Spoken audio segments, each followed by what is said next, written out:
Hello friends, જય શ્રી કૃષ્ણ. કેમ છો તમે બધા? મજામાં? આશા રાખું છું કે તમે બધા મજામાં હશો. હવે જુઓ, આ રાજકોટની સ્પેશિયલ ડીશ છે અને આ ડીશ જમવી હોય ને એટલે આખો દિવસ આપણે પ્રિપરેશનમાં રહેવાનું. પહેલાં તો શાકભાજી કટ કરવાના અને પછી આમાં બહુ બધી પ્રોસેસ છે, પણ ભાવે એવું હો. જો બનાવવું છે ચાપડીને શાક નામ સાંભળીને જ મોઢામાં પાણી આવી જાય.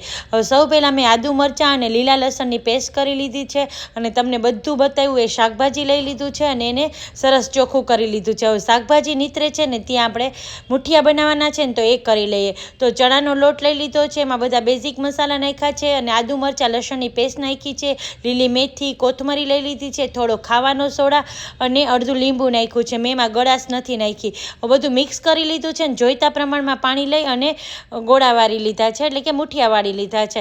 હવે આ મુઠિયાને છે ને હું તળવાની છું. હવે મુઠિયાના વાસણમાં મેં પાણી નાખી દીધું છે, એટલે એ જ પાણી આપણે શાકમાં નાખશું. હવે મુઠિયા થઈ ગયા છે, તળી લીધા છે, તો પહેલાં શાકનો જ વઘાર કરી લઈએ. તો લીમડો મૂક્યો છે, સૂકું મરચું ને તમાલપત્ર અને લીલી મેથી નાખીને શાકનો વઘાર કર્યો છે. આ શાકમાં હું રાઈ જીરું મૂકતી નથી. હવે બધા જ શાકભાજી મિક્સ નાખી દીધા છે. રીંગણા ઉપરથી બાકી હતા, કારણ કે રીંગણા પહેલાં કટ નથી કરી રાખ્યા અને એમ કાળા થઈ જાય એટલા માટે. તો 3 ટમેટા લઈ લીધા હતા. આપણે જે પેસ્ટ બનાવી છે આદુ મરચાં લસણની એ નાખી દીધી છે. મીઠું નાખી દીધું છે સ્વાદ પ્રમાણે.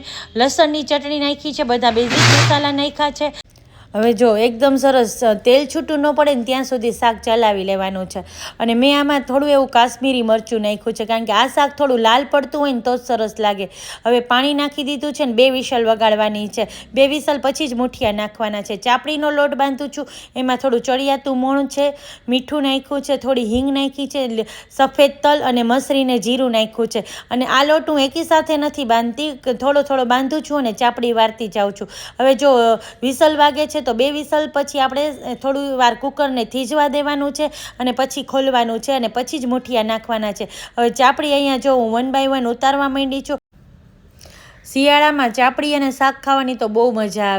હવે કુકર ઠંડુ પડી ગયું હતું, 2 વિસલ વાગી ગઈ છે ને પાછું હું ગેસ ઉપર મૂકું છું અને બધા ગોળા નાખી દઉં છું. જો ગોળા તમને મુઠિયા ભાંગીને પણ બતાવું અને પાછી આમાં 1 વિસલ વગાડી લેવાની છે, એટલે બધું એક રસ થઈ જાય. ઉપરથી ગરમ મસાલો નાખી દીધો છે.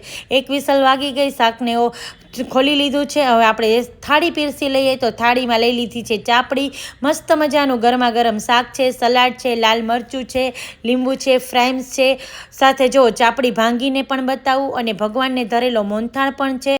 છાશ સાથે થાળી કમ્પ્લીટ છે ને મારે એક ભરવાનું હતું ટિફિન, એ પણ ભરાઈ